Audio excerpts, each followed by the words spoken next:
And ahead of COP30 in Brazil, the federal government is partnering stakeholders across the country to evolve acceptable data mapping mechanisms towards reducing methane emissions in Nigeria by 2030. This move is spearheaded by the Office of the Special Assistant to the President on Climate Matters in conjunction with Sustainable Research and Action for Environmental Development. Dr. Alabi reports. Nigeria generates about 32 million tons of methane emitting solid waste annually and about 0.51 to 0.65 kilogram per person per day, with 107 million tons projections by 2050. As a signatory to the Global Methane Pledge, Nigeria is committed to a 30% reduction in methane emissions by 2030.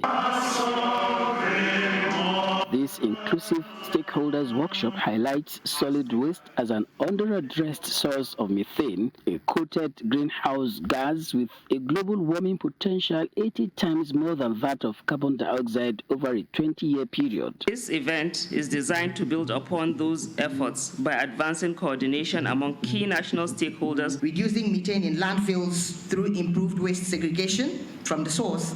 Biogas systems and composting can create green jobs. These concepts sit very well with the mandate to protect human health. We have put undue focus on carbon dioxide. We forget that methane, CH4, is one of the culprits. Office of the Special Assistant to the President on Climate Matters with Sustainable Research and Action for Environmental Development, SRADeV, are collaborating to develop a national action plan and data-driven strategies through a project tagged Multi-Solving Action to Methane Reduction in Nigeria, with focus on cities like Lagos, Abuja, Jos, and Benin. We want a situation whereby we have data sharing amongst the policymakers, the MDAs, as well as from the subnationals. So now we're looking at methane, and we need people to understand the very dangerous aspect of methane and why we need to do something about it. There's a gap in the NDC 3.0 where every other component